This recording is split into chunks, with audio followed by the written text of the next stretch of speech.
Millet Marvels, changing the way world eats by Tenali Double Horse.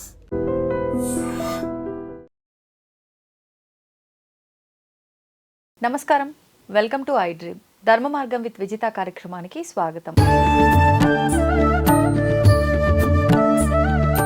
ప్రస్తుతం మనతో పాటు ఉన్నారు ప్రముఖ ఆధ్యాత్మికవేత్త బట్టిప్రోలు విజయలక్ష్మి గారు. ఇప్పుడు అమ్మతో మాట్లాడి మరిన్ని విషయాలు తెలుసుకుందాం. అమ్మ నమస్కారం. నమస్కారం అమ్మా. అమ్మ, వినాయక చవితి పూజా విధానం ఇదంతా ఎవరికి తోచినట్టు వాళ్ళు భక్తి శ్రద్ధలతో చేసుకుంటూనే ఉంటారు. కానీ ఈసారి నేను మీతో కొంచెం కొత్తగా మాట్లాడాలనుకుంటున్నా. అంటే ఏ పూజ చేసినా ఏ వ్రతం చేసినా ప్రతి ఒక్కరిలోనూ కొన్ని డౌట్స్ ఉంటాయి. ప్రతి సంవత్సరం చేస్తూనే ఉంటారు. అసలు ఇది ఎందుకు ఇలా వచ్చింది అని చెప్పి పిల్లలు ఎవరైనా అడిగినా కూడా చెప్పే పరిస్థితులు ఇప్పుడు లేవు. ఎందుకు అని అంటే ఫస్ట్ వాళ్ళకే ఒక క్లారిటీ అనేది సరిగ్గా ఉండట్లేదు. కాబట్టి ఇప్పుడు వినాయకుడి ఆకారం ఎందుకు ఇలానే ఉంది అని చెప్పి, లేదు అంటే కొన్ని సందర్భాల్లో చూస్తున్నాం, అవి మూఢనమ్మకాలు అనుకోవాలో ఏమనుకోవాలో కానీ తొండం కుడివైపున మాత్రమే ఉంటేనే పూజించాలి అని చెప్పి, ముందు రోజు తీసుకొచ్చుకోకూడదు అని చెప్పి, ఆ రోజే తేవాలి అని చెప్పి, ఇట్లా రకరకాల సందేహాలు ఉంటూ ఉంటాయి. ఇంకొకటి, మనం ఏ భగవంతుణ్ణి ఆరాధించినా కూడా ఎక్కువగా పుష్పాలతోటే ఆరాధిస్తాం. కానీ ఈయనని మాత్రం, గణపయ్యని మాత్రం ఆకులతో ఎక్కువగా ఆరాధిస్తూ ఉంటాం. ఆఖరికి గరికతో, గడ్డితో కూడా మనం ఆరాధిస్తూ ఉంటాం. అంటే మామూలు మన వాడుక భాషలో చెప్పాలి అని అంటే గడ్డి అనే మాట్లాడుకుంటూ ఉంటాం. ఎందుకు ఈయనకి ఇవన్నీ ప్రీతికరము, వీటితోటే ఎందుకు ఆరాధించాలి? ఇలాంటి సందేహాలు బోలెడు ఉన్నాయమ్మా. వాటి గురించి చిన్న విశ్లేషణ వివరంగా ఉండాలి మళ్ళీ. అది అలాగే బాగున్నాయి, ప్రశ్నలు బాగున్నాయి. గణపతికి అసలు ఇన్ని రకాల పూజల్లో ఈయన ప్రత్యేకంగా పత్రితోనే ఏంటి అనేది, ఈ ఆకారం ఏమిటి అనేది ముఖ్యంగా రెండు ప్రశ్నలు నాకు దీంట్లో కనిపించాయి. మొదటి ఆకారానికి వచ్చాక పత్రిక వద్దాం, అది రిలేటెడ్ గా ఉంటుంది. ఆకారం అలా ఎందుకు వచ్చింది అంటే, మామూలుగా అందరిలాగానే పార్వతీదేవి ఒక నలుగు పిండితో వినాయకుడిని చేసింది, ప్రాణం పోసింది అని కథ వినుంటారు అందరూ. అంతవరకు ఇక్కడ గణపతిలో ఒకటిను సుబ్రహ్మణ్యంలో ఒకటి, వీళ్ళకి ఇద్దరు సంతానంగా చెప్పుకుంటాం కదా. ఇద్దరిలో ఉన్న మహా ప్రత్యేకతలు ఏంటంటే, మరి ఎంతమంది నోటీస్ చేశారో తెలియదు. శివస్పర్శ లేకుండా గణపతి ఉద్భవం, పార్వతీ స్పర్శ లేకుండా సుబ్రహ్మణ్యుడి ఉద్భవం జరుగుతుంది. ఎందుకంటే వాళ్ళు ఆ శాపాలు పెట్టుకుంటే వరాలు కోరుకుంటారు కదా, ఒక్కళ్ళకే పుట్టిన వాళ్ళు కావాలి అని వరాలు కోరతారు అనమాట. కేవలం పార్వతికి మాత్రమే, పార్వతీ తనయే ఓయి గణాధిప నీకు మొక్కేదని, కనుక అలాగే రావాలి అని. అలా పుట్టారు కదా అనేది వాళ్ళ ధీమా అనమాట. అయినప్పటికీ వచ్చి చాలా మంది అసురుల్ని వినాయకుడు చంపుతాడు. సాధ్యం కానిది ఏదైనా ఉంటే అంతే, అలాంటి మొక్కు అలాంటి వరాలు కోరుకుంటారు. ఈవిడ చక్కగా తయారు చేసి పెట్టింది. తర్వాత శివుడు వచ్చి ఆ తలను తీసేశాడు. తీసాక ఆవిడ చాలా బాధపడి ఏడిచింది. జగన్మాత కదా, ఆవిడ బాధ అసలు లోకానికంతా బాధ. కనుక గబగబా అందరూ దేవతలు వచ్చేశారు. ఇతన్ని మళ్ళీ పునర్జీవితుడిని చేయాలనేది నిశ్చయమైపోయింది. అప్పుడు శివుడు ఇప్పటికే గజాసుర వధ చేసి ఆ గజాసురుని శిరస్సు తీసుకొచ్చాడు కదా, ఆ శిరస్సు ఈయనకు పెట్టాడు. అలా కొన్ని పురాణాల్లో ఉంటాయి. చాలా రకరకాల పురాణాల్లో కొద్దిగా భేదాలు ఉంటాయి, అంటే పాఠ భేదాలు ఉంటాయి. తప్పులని కాదు, వాళ్ళు దర్శించింది అది. ఇవన్నీ దర్శనాలే. దర్శనం అంటే వాళ్ళ థర్డ్ అయితే వాళ్ళు చూసింది, వాళ్ళకు అనిపించింది అది. అలాగే ఇంకొకసారేమో ఎవరైతే అటువైపు తలపెట్టుకు పడుకుంటారో వాళ్ళ తల తీసుకురండి అని చెప్తే ఆ గజం తల తీసుకొచ్చారని అదొకటి. ఈ రెండు కథలు చాలా ప్రాచుర్యంలో ఉన్నాయి. అందుకనే ఎప్పుడు కూడా దక్షిణం వైపు తలపెట్టి పడుకోకండి అనేది కూడా. అంటే దక్షిణం చూస్తూ పడుకుంటే అది యమస్థానం. మనం దక్షిణం చూస్తూ పడుకోవద్దు. దక్షిణం వైపు తలని కాదు, ఉత్తరం వైపు తలపెట్టి దక్షిణాన్ని చూస్తూ పడుకుంటే యముడినే చూస్తూ పడుకున్నట్టు. అందుకని ఎవరైనా పోయా కూడా దక్షిణం వైపుకి ముఖం పెడుతూ వాళ్ళని పెడతారు అనమాట. తీసుకెళ్లే పద్ధతిలో కూడా అన్ని అలా ఉంటాయి. ఈ కథలు చెప్తారు. సరే, గణపతికి ఇంతలో వచ్చింది. సరిగ్గా గమనిస్తే మొట్టమొదటి ఆర్గాన్ రిప్లేస్మెంట్ జరిగింది అక్కడ. అవును. తర్వాత ఇంకా పురాణాల్లో చాలా ఆర్గాన్ రిప్లేస్మెంట్స్ ఉన్నాయి. ఇక్కడ ఈ ఆర్గాన్ రిప్లేస్మెంట్ అంటే, కానీ ఇన్నర్ ఆర్గాన్స్ చేంజెస్ అవన్నీ చూసాం, కానీ ఏకంగా తలే అనేది దక్షుడికి కూడా మేక తల పెట్టారుగా తీసుకొచ్చి.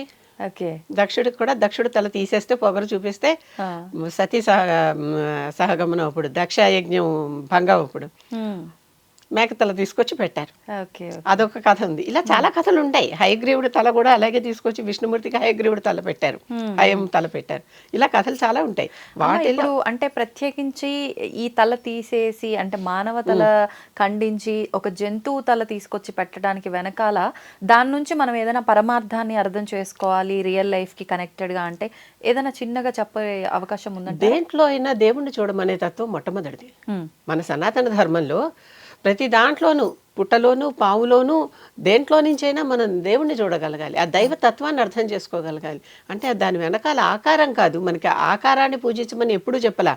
ఆకారం ఎందుకంటే ఒక ఆధారం. ఏదో ఒక ఆధారం లేకపోతే మనిషి ముందర కదలలేడు కనుక, మామూలు సామాన్య జీవులం కనుక ఒక ఆధారం కోసం అక్కడ ఉండేటటువంటి లక్షణాలన్నీ మూర్తి భవించింది.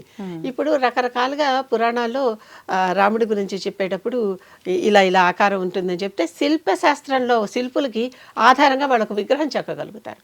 అలా గణపతికి ఏమేమి ఉన్నాయో చెప్పితే చక్కగా ఆ రకంగా గణపతి ఆకారాన్ని చేసి మనకి ఎదురుకుండా ఈ శిల్పశాస్త్రజ్ఞులు కూర్చోబెట్టగలుగుతారు ఒక విగ్రహాన్ని తయారు చేసి. అలా మనం చూస్తున్నాం దాన్ని.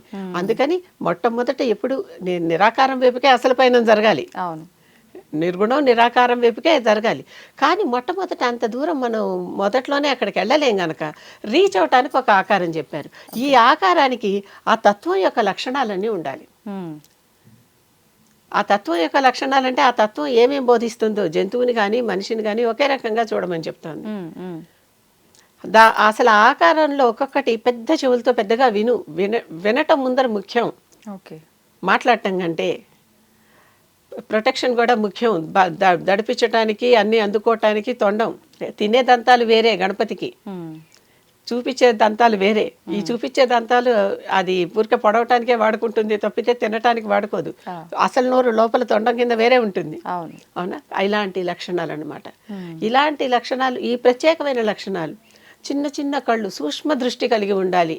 అంటే జాగ్రత్తగా పరిశీలనగా అన్నీ చూడగలగాలి, పెద్దగా వినగలగాలి, కొంచెమే తినగలగాలి. ఎంత మొహం ఉన్నా అడుగునున్న మూతి ఇంతే ఉంటుంది, కొంచెమే తినగలగాలి. ఇంత తిన్నా కూడా కడుపులో అన్నీ దాచుకోగలగాలి, పెద్ద బాణకడుపు. ఇందాక శాపం ఎందుకు వచ్చింది అన్నారు. ఈ ఆకారంతో ఇన్ని లక్షణాలతో ఉన్నటువంటి ఇతను గణాధిపత్యం ఇవ్వంగానే, ఈ గణాధిపత్యం ఇచ్చిన రోజున అందరూ సంబరం చేసుకున్నారు. ఎందుకంటే ఈయన తల పెట్టారు కదా, మళ్ళీ రెండో తల తీసుకొచ్చి పెట్టాక అందరూ కలిసి ఈయనకి రకరకాల వరాలు ఇచ్చేసి ఆ వరాలన్నింటిలో గణాధిపత్యం కూడా ఇస్తామన్నారు.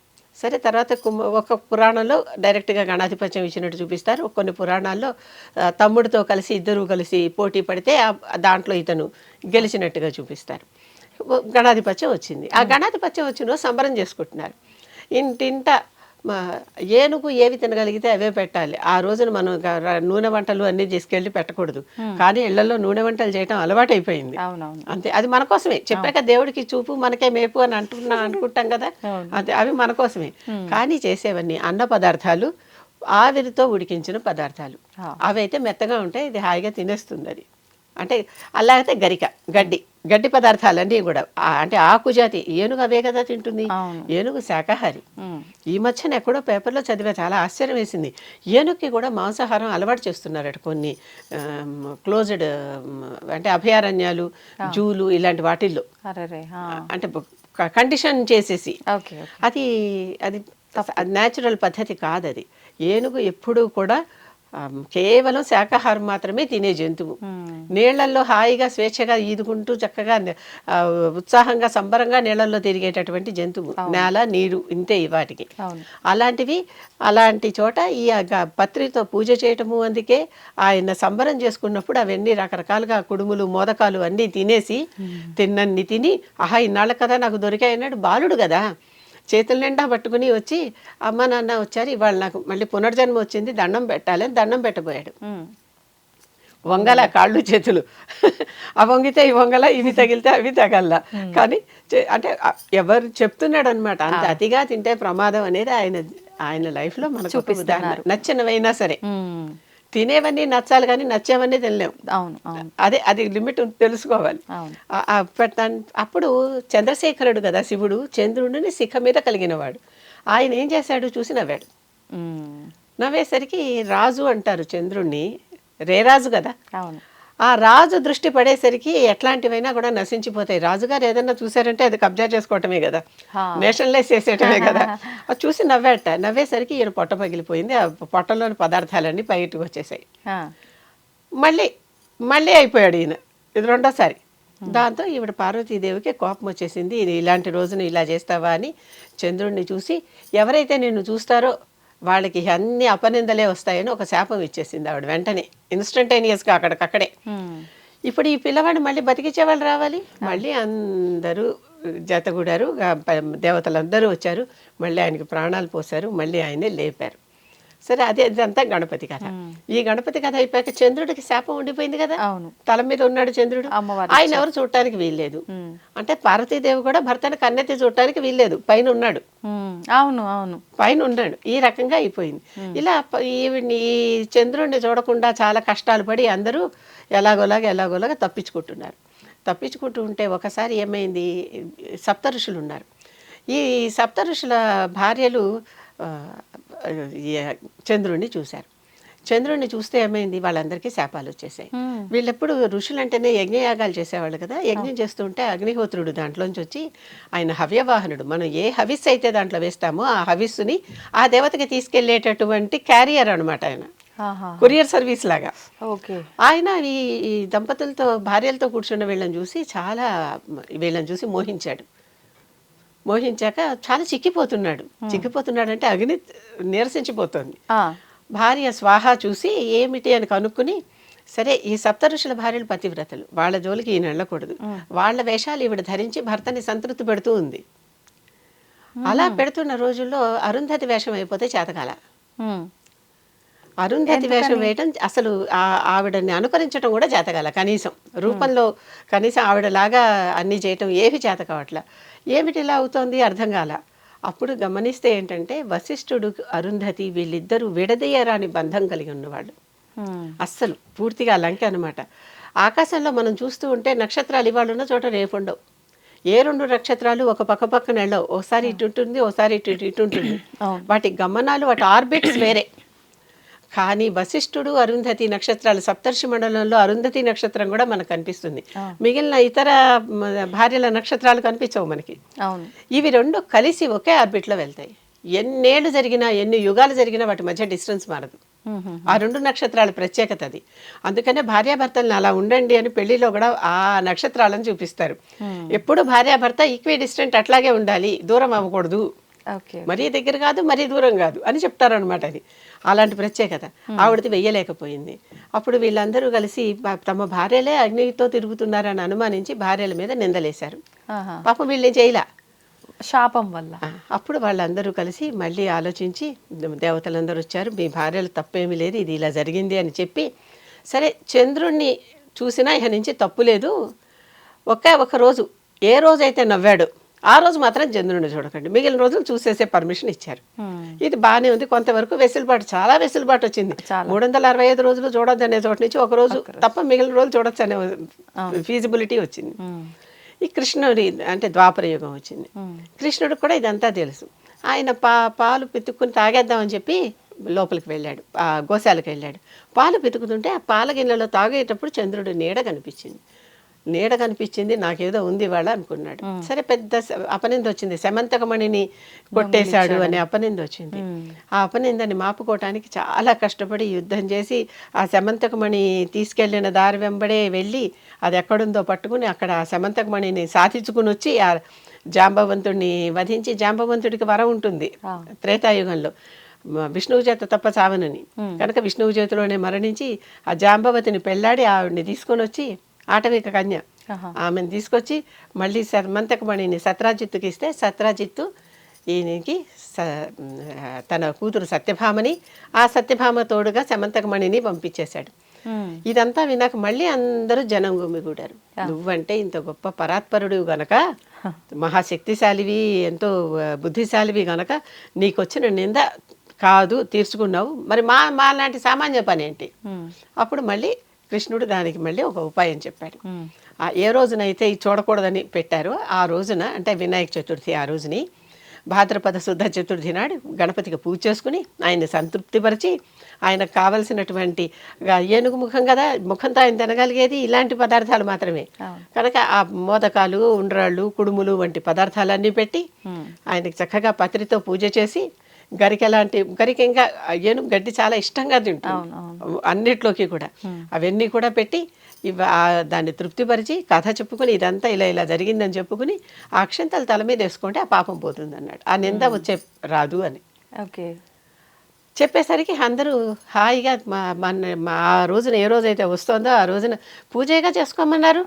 గణపతిని కూర్చోబెట్టేసి గణపతికి కావాల్సినటువంటి పదార్థాలన్నీ వడ్డించి వాళ్ళు పత్రి పూజ చేసుకుని ఆ కథ చదువుకుని అక్షంతలు వేసుకుని శాపం నుంచి వీళ్ళందరూ కూడా విముక్తి అయిపోయారు. అప్పటి నుంచి భూలోకంలో అది తరతరాలుగా సాగుతూ వస్తుంది ఆ కథ. అది వినాయక చవితి గురించి మనం చెప్పుకునేది. దీంట్లో మనకి ఏంటి కనిపిస్తుంది, ఏ దేవుడికైనా పూజ చేసేటప్పుడు ఆ దేవుడికి ఏది ప్రీతిపాత్రమో కనుక్కుని అది పెట్టండి, అంతేగాని మనకేది ప్రీతిపాత్రమో కాదు. అట్టహాసానికి నలుగురికి చూపించటానికి ఏదో కాదు. కృష్ణుడు చాలా భోజన ప్రియుడు.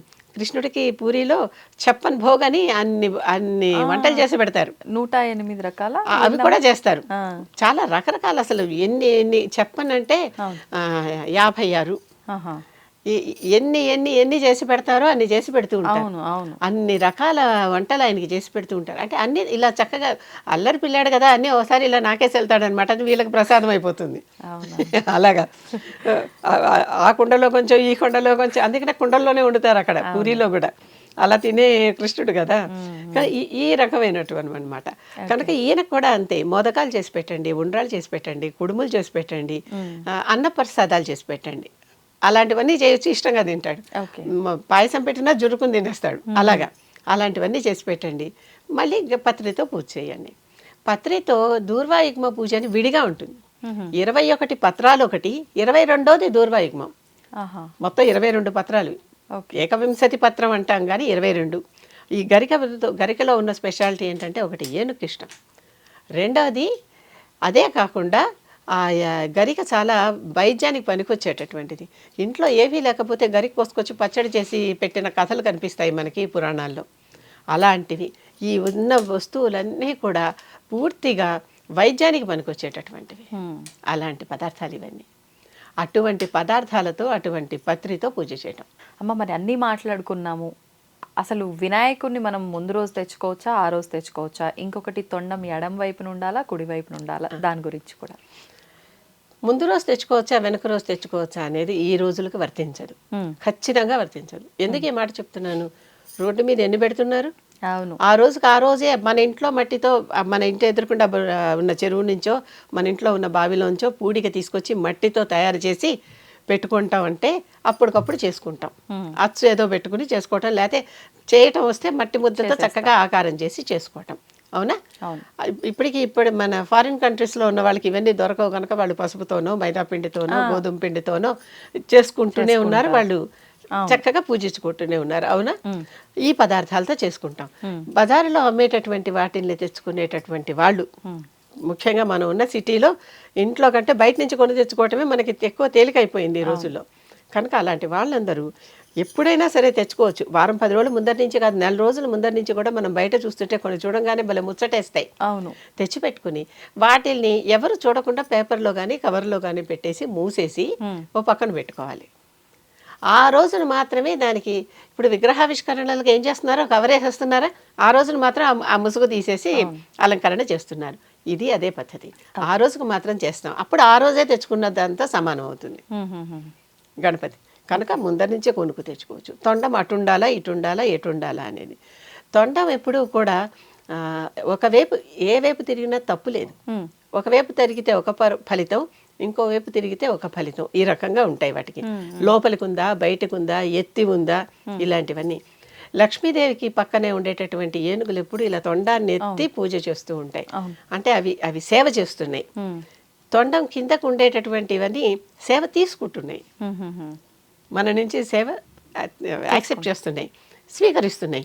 కనుక ఈ తొండం కింద ఉన్న వాటినే మనం ఎక్కువ ప్రిఫర్ చేస్తాం, తొండం పైకెత్తి పెట్టే వాటికంటే ఈ పూజలోకి. అలాంటి వినాయకుడిని మనం తెచ్చుకోవచ్చు.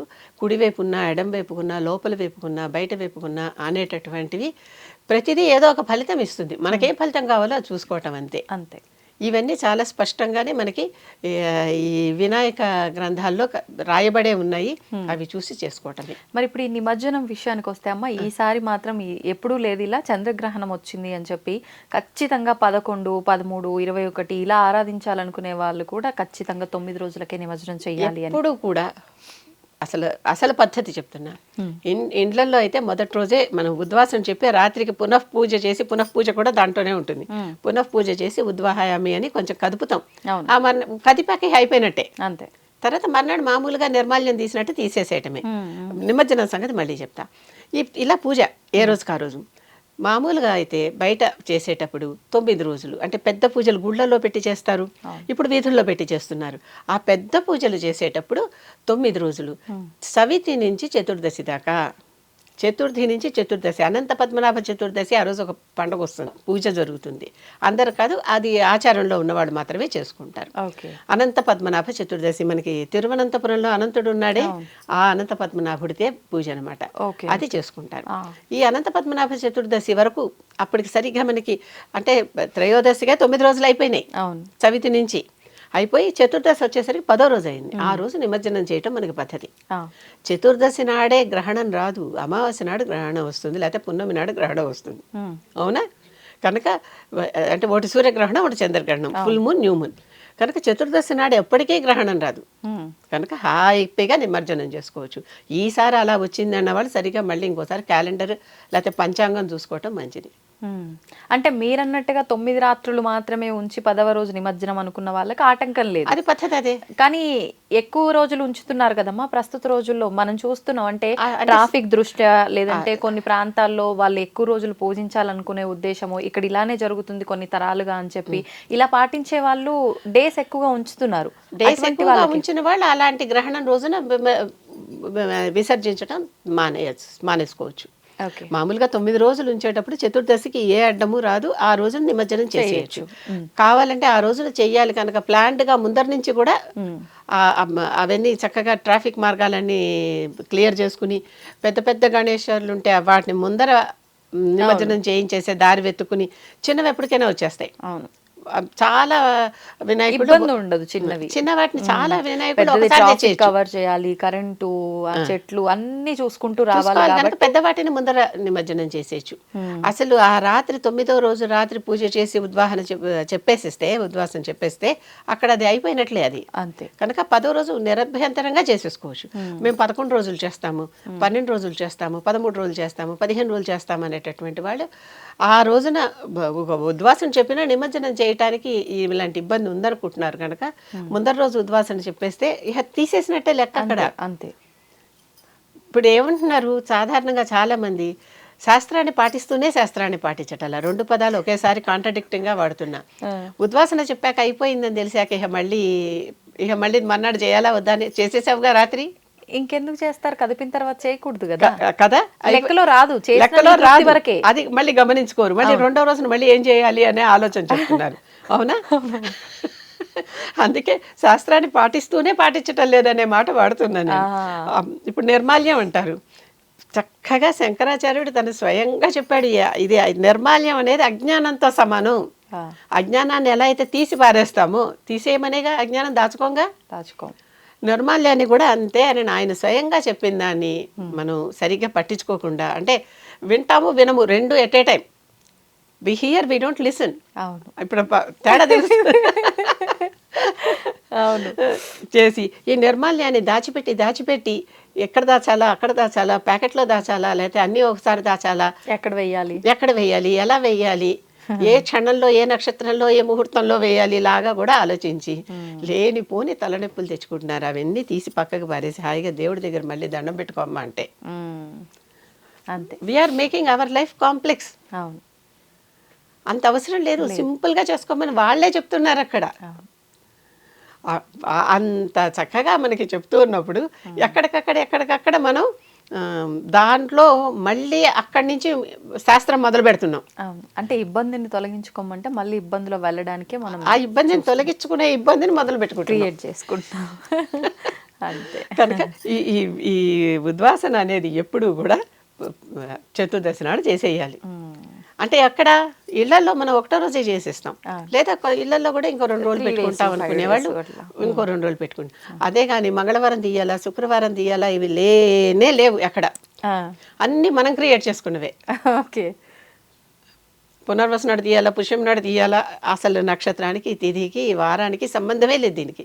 ఎందుకంటే ఆ రోజే మనం పెట్టిన రోజే ఉద్వాసన చెప్పేసుకోవటం పద్ధతి. మీ ఎక్కడైతే గణేష్ పుస్తకం కొనుక్కుంటున్నారో దాంట్లోనే పునః పూజ, రాత్రికి సాయంకాల పూజ అని రాసి సాయంకాలం పూజ చేసి ఆయన్ని ఒకసారి కదిపేస్తున్నాం. అక్కడ ఒకసారి కదిపాక ఇంక అయిపోయింది అంతే. మనం వెంటనే విగ్రహాన్ని విసర్జించలేదు, ఏవో ఇబ్బందులు వచ్చాయి. ఆ విగ్రహాన్ని తీసుకెళ్ళి మీ పూజ గదిలోనే పెట్టుకోండి. మీకు వీలైనప్పుడు విసర్జన చేయండి, అంతే. ఓకే. కానీ అలా కదిపేసి ఒకసారి కొంచెం తీసుకెళ్ళి అక్కడ పెట్టిన తర్వాత ఇంకా పూజ రూమ్ లో పెట్టినా ఎక్కడున్నా మన ప్రాణ ప్రతిష్ఠ మళ్ళీ చేయట్లేదుగా, ఆవాహయామి స్థాపయామి పూజయామి అని చేయట్లేదుగా. కదమ్మా పూజ రూమ్ లో పెట్టి మనం నిత్య దీపారాధన చేసి అంటే దాన్ని నిరాదరించకుండా, దాన్ని గౌరవ స్థానం పారేయకుండా. ఓకే. ఇక్కడ ఒక మాట చెప్తాను, ఇంత బాగా పూజించి పెళ్లి కంటే ఎక్కువ సంబరంగా కొన్నాళ్ల పాటు పూజించి దాన్ని అక్కడ హుస్సేన్ సాగర్లో పారేసి తర్వాత దాని మీదకి ఎక్కి సుత్తులతో కొట్టి గుణపాలతో తన్ని పారలతో విరగొట్టి, మరి అది అంతకంటే పూజ గదిలో నేను పెట్టుకోమన్నది బాగుందా? హైలో అంతంత పెద్ద పెద్దవి వాళ్ళ స్టేటస్ చూపించుకోవటానికి కాను చేసి చివరికి దాన్ని ఎలా చేస్తున్నారు. అవును.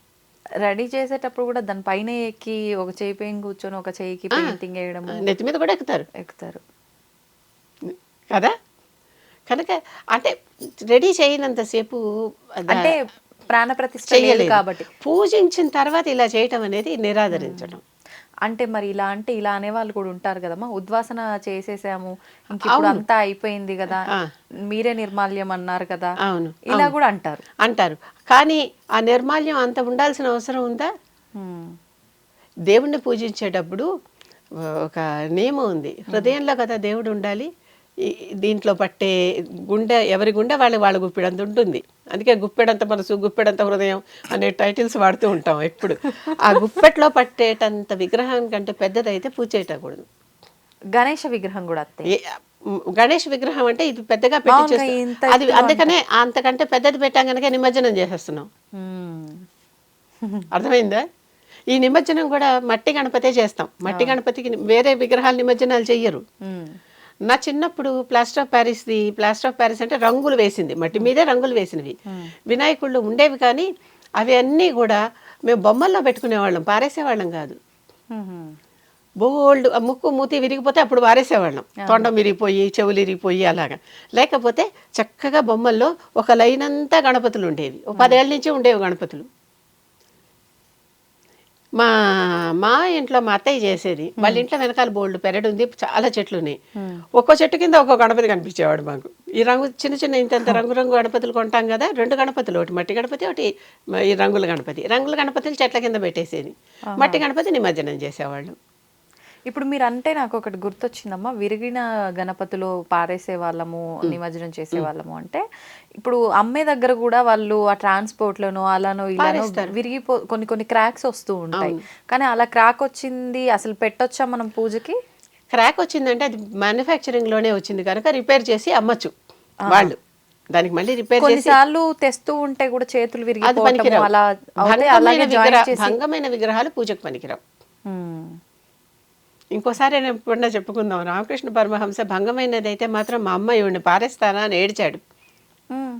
ఏడ్చి ఆవిడికి ధ్యానం చేసుకుంటూ కూర్చుంటే ఆ విగ్రహం దానంతట అదే అతుక్కుపోయింది. కాళీ, దక్షిణేశ్వర కాళీ. మా అమ్మ నేను విసర్జించను అన్నాడు ఆయన. మా అమ్మకు ఒక కాలు ఇరిగితే నేను పారేను అన్నాడు. అలా చూసుకుంటే ఇప్పుడు ఇక్కడ కూడా మరి అంత శక్తి ఉందా? అది అనేది రామకృష్ణుడి శక్తి అంతా వీళ్ళకుందా? పెద్దవాళ్ళతో బాగానే పోల్చేసుకుంటాం, పోల్చుకోవటం తేలికే, కానీ వాళ్ళకున్న శక్తులు వీళ్ళకున్నాయా? అవును, అది కూడా చూసుకోవాలి. అది ఆలోచించుకోకుండా ఇదొక్కటే ఆలోచిస్తే పెద్దవాళ్ళతో పోల్చుకుంటాం, కానీ వాళ్ళకున్న పవర్స్ మనకున్నాయా? వాళ్ళు చూపించే మహత్తులు మనం చూపించగలమా? అది కూడా పక్కనే ప్రశ్నించుకుంటే సమస్య లేదు. అంతే అమ్మా. కనుక నిమజ్జనం ఎందుకు చేస్తాము వినాయకుడికి? ఇతర దేవతలకి నిమజ్జనాలు ఎక్కడ మనకు కనిపించవు. ఈ మధ్య దుర్గా పూజ, లక్ష్మీ పూజ అని చేసి అవి కూడా నిమజ్జనాలు నవరాత్రుల్లో ఇవి దొరకట్లేవు కదా. మనం చూస్తుండగానే మొదలైనవి ఇవి మన ప్రాంతంలో. ఇవి ఈస్ట్ ప్రాంతంలో ఈ పూజలు ఎక్కువగా ఉన్నాయి. లక్ష్మీ పూజ, దుర్గా పూజ ఈస్ట్ ఇండియాలో ఎక్కువ ఉన్నాయి. ఈస్ట్ అండ్ నార్త్ ఈస్ట్ అటువైపు ఆ శక్తి పూజ ఎక్కువ అక్కడ చేశారు. ఇక్కడ మట్టితోనే వినాయకుడు ఎందుకు, మట్టి గణపతినే మహాగణపతి ఎందుకు అంటున్నాము? వీటి కారణాలు ఏంటంటే, మూలాధార చక్రానికి ఈయన అధిపతి. శరీరంలో ఉన్న షట్చక్రాలకి మూలాధారం అంటే మనం కూర్చున్న బేస్, ఆ బేస్కి ఈయన అధిపతి. దానికి అక్కడ ఉండేది మట్టి. ఆ మట్టిలో ఉన్నాడు కనుక మట్టితో మనం తయారు చేసుకుంటున్నాం కనుక మట్టి గణపతే మహాగణపతి.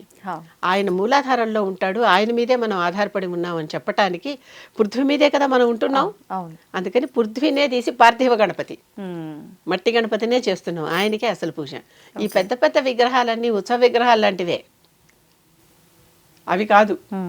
అసలు గణపతి ఆయనే. ఓకే. అంటే ఇవన్నీ మన ఆనందం కోసం మనం చేసుకుంటున్నాయి, కానీ చేయాల్సింది అయితే మట్టి గణపతికి. అంతే, అసలు పూజ మట్టి గణపతికే. ఎప్పుడు కూడా అసలు పూజ మట్టి గణపతికే. అంతేకాదు, అసలు పూజ పాదాలకే. ఎక్కడైనా కూడా పాదాలకి మట్టి గణపతికే, ఏ దేవతకైనా కూడా. ఆ తర్వాత ఇంకొక చిన్న మెలిక ఇక్కడ గణపతి పూజలో. గణపతి పూజలో కూడా గణపతికి పూజించి మళ్ళీ గణపతికి మొదలెట్టాలి. పసుపు గణపతిని పెట్టి, ఎందుకంటే ఈ గణపతి పూజలో నాకు విఘ్నాలు ఇవ్వకు నాయనా అని ముందర ఆ గణపతినే ప్రార్థించి అప్పుడు మహాగణపతి పూజ మొదలు పెడతాం. అంతే. కనుక ఎంత గణపతిని పూజిస్తున్నా ఆయన, ఎందుకంటే ఆయన విఘ్న కారకుడు, విఘ్న నివారకుడు రెండును. కనుక ఆయనకి దండం పెట్టి మొదలుపెట్టి మిగిలింది పూజ మొదలు పెట్టాలి. పూజ ఈ తప్పనిసరిగా. అంటే చిన్న చిన్నవి ఇవన్నీ కూడా ఏది వదలకుండా కరెక్ట్ గా అలా చేసుకుంటూ వెళ్ళిపోతే కష్టపడాలి కూడా కష్టపడక్కర్లా. నేను ఇక్కడ శారీరక శ్రమ కంటే మానసికంగా బాగా దాంట్లో నిమగ్నమైపోయి చెయ్యండి పూజ అంటూ చెప్తున్నాను నేను. ఎందుకంటే అసలు అది కదా ముఖ్యం, మనస్సుని కదా ఆయనలో లయం చేయాలి. ఇప్పుడు ఇంకొకటి, చాలా చోట్ల నేను ఒకటి చూస్తున్నాను, I'm against to that concept.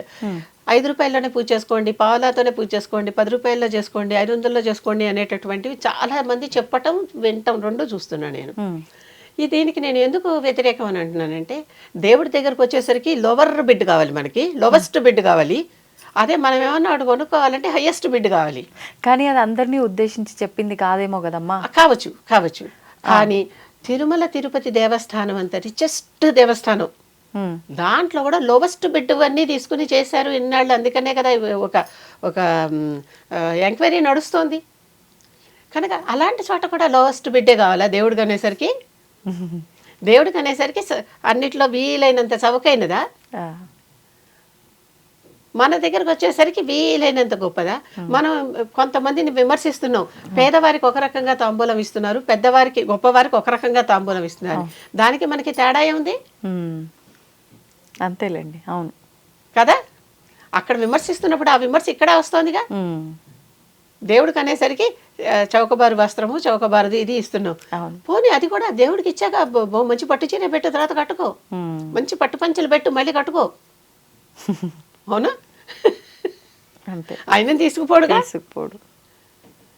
అంతే. తక్కువలో చేయటం అనేది అది మంచి పద్ధతి కాదు అనిపిస్తుంది. కనుక చేసేవేవో బెస్ట్ ఆఫ్ బెస్ట్ ఇవ్వు. అంతే, చేతనైనంత శక్తి మేరకి. యథాశక్తి యథాభక్తి అనేవి ఉన్నాయి కదా ఎప్పుడు. నీ శక్తి మేరకి. శక్తి అంటే శరీర శక్తే కాదు, జేబు శక్తి కూడా చూసుకోవాలి కదా. అనవసరమైన పోయి దేవుడి పూజకు అప్పులు చేయకూడదు, అదొక నియమం కూడా. ఏ దేవుడికి కూడా అప్పులు చేసి పూజ చేయకూడదు. ఏమీ లేకపోతే ఇంట్లో ఉన్న గడ్డి ముక్క పెట్టేసి దండం పెట్టమని చెప్పారుగా, చాలు కదా.